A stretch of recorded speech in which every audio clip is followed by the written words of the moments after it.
जो सुनने वाले हो वो किसी को बताना मत, कोई मानेगा नहीं। जय श्री राम दोस्तों, कैसे हो आप लोग? आशा करता हूँ बहुत अच्छे होंगे। तो अभी मैं मेहंदीपुर बालाजी गया था। तो वहाँ पे ऐसी चीज़ देखने को मिली ना मुझे, जिससे कि मेरे रोंगटे खड़े हो गए। जो मैं द्वारका सेक्टर 9, दिल्ली कैंट, मालचा महल, यहाँ पे जा जा के चीज़ें ढूंढ रहा था, वो मुझे एक दो नहीं, लाखों के रूप में देखने को वहाँ पे मिली मेरे। वो इतनी ऐसी बुरी शक्तियाँ, मतलब वो चीज़ देख के ना मेरी रूह कांप जाए। वो चीज़ देखने को मिली, तब मुझे समझ में आया कि यार हम लोग जाते तो हैं ऐसी जगहों पे जहाँ पे शायद हमको नहीं जाना चाहिए, पर हमको वहाँ चीज़ें छेड़नी नहीं चाहिए। वो अगर उस दुनिया में है तो उनको उसी दुनिया में रहने दो। तो यार मैं 3 पहाड़ी गया वहाँ पे। तो 3 पहाड़ी पे एक बूढ़ा व्यक्ति था और उसका लड़का था। मतलब उसके लड़के को उन्होंने एक पेड़ में बाँधा हुआ था। अब मैंने उतना ज़्यादा कुछ इन्फॉर्मेशन तो नहीं ली वहाँ पे लोगों से, पर जो बूढ़ा व्यक्ति था जिसका बेटा था, मैंने बूढ़े अंकल जी से हिम्मत करके बहुत पूछा, अंकल जी ये आपके लड़के हैं? तो उन्होंने कहा हाँ बेटा, ये मेरा ही लड़का है। और उन्होंने अर्जी लगाई हुई थी, तो उस तारीख को शायद उनकी अर्जी शायद सुनी गई थी, तो उसके साथ जो भी उनकी क्रियाएं थी वो करी जा रही थी। तो मतलब वो इतनी तेज-तेज चीखें मारता और जाते ही वहाँ पे ऑटोमैटिकली वो हरकतें, मतलब वो जब कहा जाता है कि प्रेत-रात के सामने कोई भी ऐसी शक्ति आती है तो वो मार लगाते हैं। तो शायद मार लगा रहे थे, वो बुरी-बुरी तरह चीख रहा था और मतलब भाई, अगर इंसान होश में हो ना तो वो उस तरह से कर भी ना पाए जो लड़का कर रहा था। तो मैंने अंकल जी से फिर हिम्मत करी और पूछा, अंकल जी ऐसा कैसे हो गया? तो अंकल जी ने पूरी कहानी तब मेरे को बताई। जब मैंने वो कहानी सुनी तो शायद मुझे लगा कि आप लोगों से बताना चाहिए। तो मैंने सोचा कि फिर वो कहानी आपको बताई जाए। तो जो लड़का और उसकी फैमिली थी, वो दिल्ली की रहने वाली थी। लड़के का नाम सुनील था, जो कि एक स्टील की कंपनी में काम करता था दिल्ली में ही, गाज़ियाबाद में। तो वो गाज़ियाबाद जो प्लांट था, वो इसका शायद प्रमोशन हुआ तो उसको शिफ्ट कर दिया गया राजस्थान के एक गाँव में। अच्छा, मैं पहले ही बता दूँ एक चीज़, जो सुनील जो था ना, वो उसको काफ़ी क्यूरियोसिटी बहुत थी चीज़ों के बारे में जानने के लिए, और चैलेंजेस लेना उसको ना बहुत पसंद था। जैसे कि अगर आप उसे कहो ना कि इस पेड़ पे चढ़ के दिखा दे, तो उसे भले ही चढ़ना ना आता हो, पर वो कोशिश ज़रूर करेगा चढ़ने के लिए। मतलब दिखाने के लिए वो हर चीज़ कर सकता है, और उसे ये नहीं पता था कि ये चैलेंजेस लेना उसकी जान की दुश्मन बन जाएगी। अच्छा, जिस रूम में वो रहता था, शिवनगर जो गाँव था, वहाँ एक रूम दिया गया था कंपनी की तरफ से। 3 लड़के रहते थे, सुनील, रोहित और प्रियांशु। ये तीनों को काम करते, वो सेम कंपनी में काम करते थे, और शायद इनको 8 से 10 दिन इन तीनों को ही हुआ था। कोई दिल्ली से आया था, तो कोई आपका भोपाल से आया था, तो कोई गुजरात से आया था। मतलब बाहर से ही आके यहाँ पे लोग प्लांट में काम कर रहे थे। तो हम लोग काम करते-करते काफ़ी लेट हो गया। करीब 10:30 बज चुके थे। सुनील मन में ही सोच रहा था, यार काफ़ी लेट हो गया हूँ, मुझे निकलना चाहिए। तो अपना नीचे आता है, साइकिल उठाता है और धीरे-धीरे वो आगे बढ़ रहा होता है। चारों तरफ अंधेरा होता है। बीच में वो साइड-साइड में जो लाइटें जल रही होती हैं, वो हल्की-हल्की रोशनी सड़कों पे पड़ रही होती है। और वो शिवनगर के गाँव की सीमा पे पहुँच चुका होता है। एकदम से उसकी साइकिल की चेन उतर जाती है। वो साइकिल स्टैंड पे लगाता है और अपनी साइकिल की चेन ठीक करने लगता है। पर जैसे ही ठीक कर रहा होता है, वो सामने देखता है, एक गाँव होता है जो काफ़ी वीरान पड़ा होता है। वो शिवनगर के बगल में ही गाँव था जिसका नाम होता है कालापुरा। उस गाँव के बारे में लोग बताते हैं कि ये जो गाँव है, ये काफ़ी ज़्यादा भयानक, और यहाँ पे काफ़ी सारी बुरी शक्तियाँ का वास है। कहा जाता है पहले, आज से 10 साल पहले ये गाँव भी काफ़ी हँसता-खेलता रहता था। यहाँ पे काफ़ी लोग रहा करते थे, पर आज वहाँ कमरे तो हैं, पर लोग नहीं। ऐसा लग रहा था उसको दूर से कोई आवाज़ दे रहा है, मानो एक औरत और एक आदमी दोनों वहाँ पे खड़े थे, और उसे लग रहा था कि कोई उसे बुलाने की, कोई मदद माँगने की कोशिश कर रहा है। तो जो सुनील होता है, वो धीरे-धीरे अपनी साइकिल मतलब खड़े-खड़े लेकर आगे जाने लगता है उस गाँव की तरफ और ये उसकी सबसे बड़ी भूल थी। उसको उस कालापुरा गाँव के बारे में कुछ भी नहीं पता था और वो धीरे-धीरे आगे बढ़ रहा था और वो उन लोगों के पास पहुँच जाता है जो उसको आवाज़ दे रहे थे। तो वो राजस्थानी में कुछ बोलते हैं जो कि हल्की-हल्की सुनील को समझ में आ रही थी। वो बोलते हैं कि जो आदमी होता है बोलता है कि मैं अपने भाई को ढूँढ रहा हूँ और मुझे मिल नहीं रहा है। तो जो सुनील होता है बोलता है यार यहीं कहीं गया होगा चलो देखते हैं। पर वो जो उसके साथ औरत होती है बोलती है नहीं आप जाइए आप लेट हो रहे होंगे हम लोग ढूँढ लेंगे वो कहीं नहीं होगा आप तो नए हैं गाँव में लग रहे हैं। तो बोलता है हाँ, हाँ मैं काफ़ी लेट हो रहा हूँ और मुझे भूख भी लगी है। तो साइकिल पे लगा एक वो मिरर था, तो उसकी नज़र मिरर पे पड़ती है। वो मिरर पे देखता है कि वहाँ पे पीछे कोई था नहीं, तो थोड़ा-सा पैडल तेज़ मारने लगा। अपने घर पे पहुँच चुका था, काफ़ी घबराया हुआ था उस दिन सुनील। तो उसके दोस्त थे प्रियांशु, रोहित बोले, "यार आज काफ़ी लेट हो गया है तू सुनील यार।" कह रहा, "हाँ यार काम करते-करते मुझे अ, कंपनी में 10 साढ़े 10 बज गए थे और वहाँ से निकला तो सामने एक मेरे को गाँव दिखा तो वहाँ मुझसे लोग मदद माँगने लगे। तो मैं थोड़ा उधर चला गया।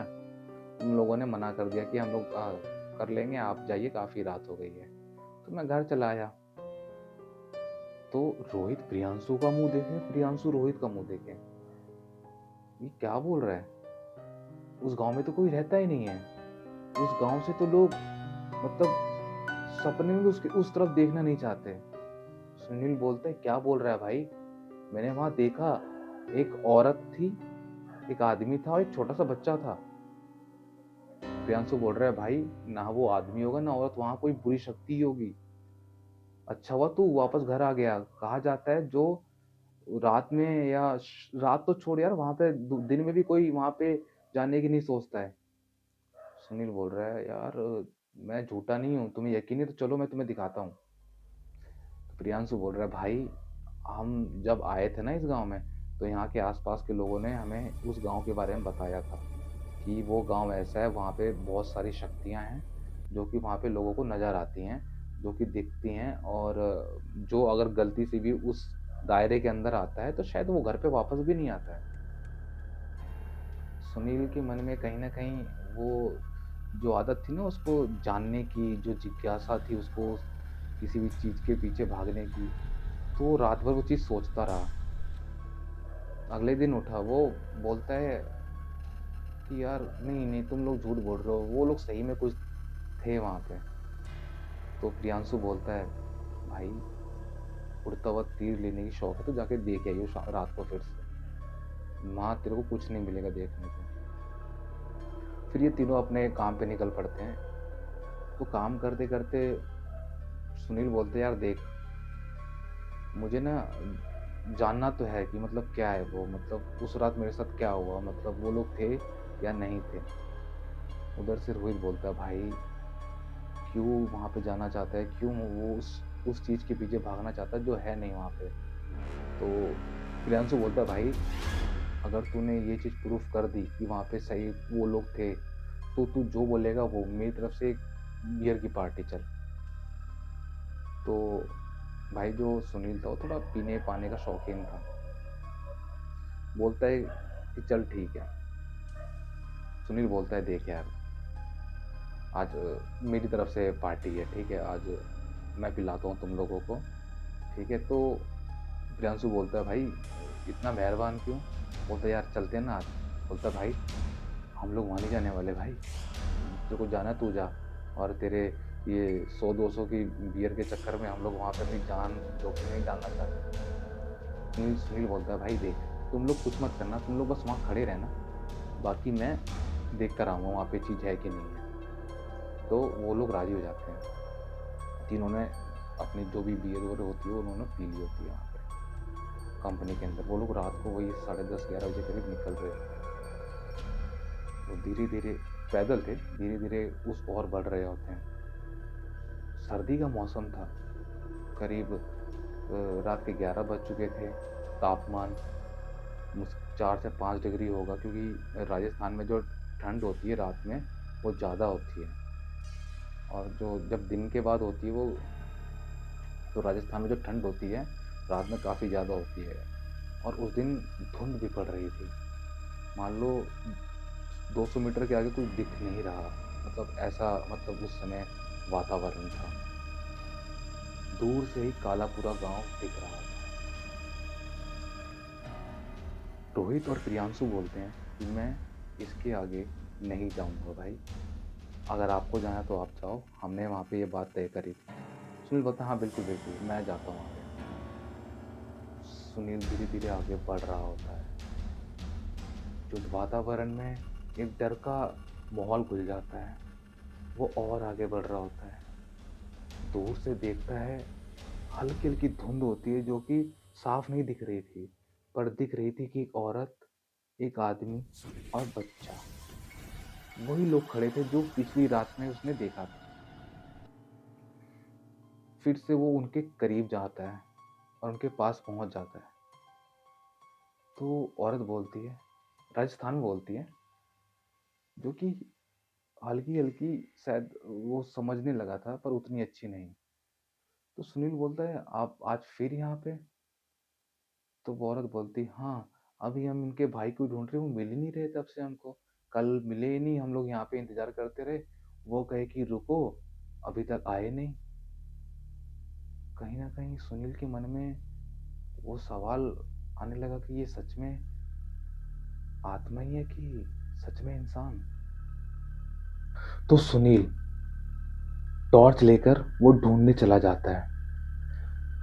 देर काफी हो चुकी थी। प्रियांशु और रोहित आपस में बात करने लगे, यार ये सुनील तो चला गया है, पर आधे घंटे से ज्यादा समय हो गया है, अभी तक वो दूर दूर तक दिख नहीं रहा हमें आता हुआ। उधर सुनील टॉर्च लेके ढूंढता ढूंढता गांव के उस छोर पे पहुंच चुका था जहां पे कालापुरा गांव भी खत्म होने को था। वो टॉर्च जगह जगह ढूंढ रहा था, साथ में वो आदमी, बच्ची और वो औरत भी उसके साथ साथ इधर उधर चिल्ला रही थी, पर वो अभी तक वो उसका भाई उन लोगों को मिला नहीं। सुनील जो होता है एक जगह टॉर्च मारता है, देखता है सामने एक सूखा पेड़ होता है, और धीरे धीरे रोशनी वो ऊपर लेके जाता है। देखता है कि सामने एक कुछ अजीब सी चीज होती है जो उसकी तरफ देख रही होती है। सुनील का गला थोड़ी देर के लिए ऐसा लगा सूख सा गया हो। जैसे ही वो और ऊपर टॉर्च मारता है, देखता है कि एक दो चीज और नजर आ रही थी, मानो वो पेड़ के आसपास इतनी बुरी शक्तियां हों जो उसको एक नहीं तीन चार चीजें वहां नजर आई।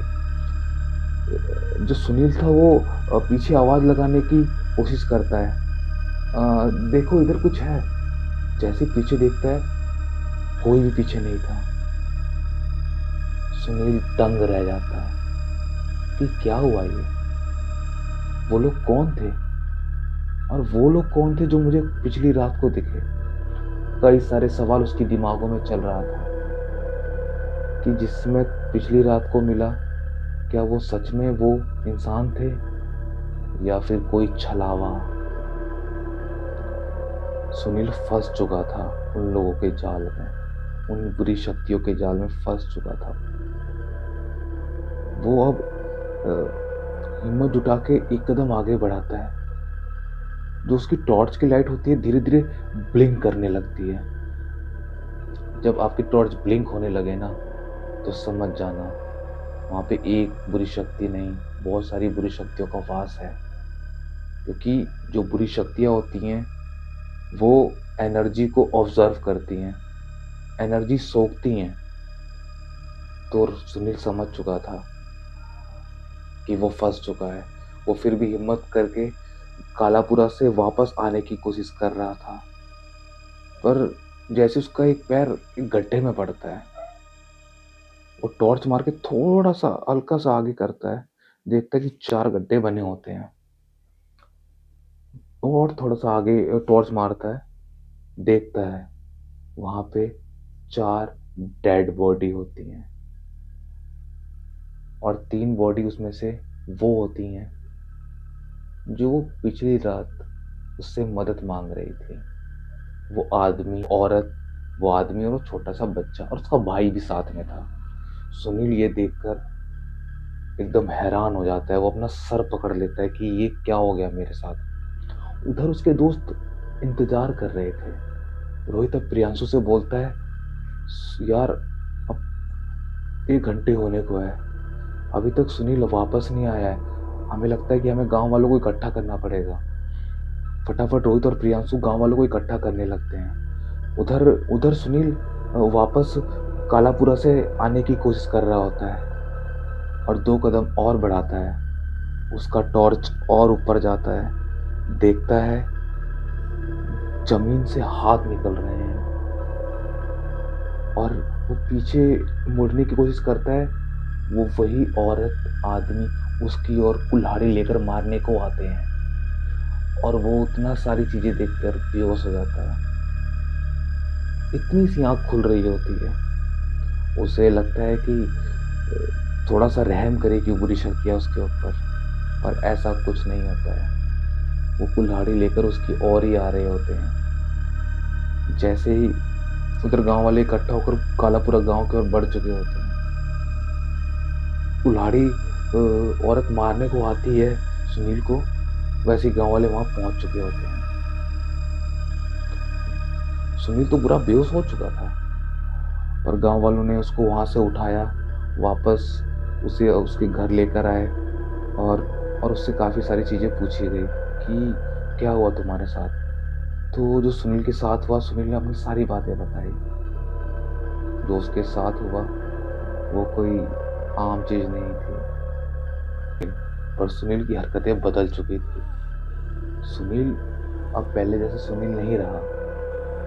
वो तरह-तरह की बुरी शक्तियाँ उसके अंदर वास करने लगी। कभी वो लड़के की आवाज़ निकालता, कभी वो लड़के की आवाज़ निकालता, कभी वो बच्चे की आवाज़ निकालता। ऐसा लग रहा था बुरी शक्तियों ने उसके अंदर वास कर लिया और तभी वो मेहंदीपुर बालाजी आया था, ताकि उन बुरी शक्तियों से मुक्ति पा सके। पर अभी तक वो ठीक नहीं हो पाया है। उसके घरवाले बहुत परेशान हैं। तो यार कभी-कभी ना हमें उड़ता हुआ तीर ना नहीं लेना चाहिए। मतलब हमें पता है कि वहाँ कुछ है या बुरी शक्ति है तो उसे दूर रहना चाहिए। जो सुनील के साथ हुआ वो आपके साथ ना हो, इसलिए ऐसी चीज़ों से दूर रहें जो कि आपके वश में नहीं। तो हम मिलते हैं हमारी नेक्स्ट कहानी मोक्ष में। तब तक के लिए गुड बाय।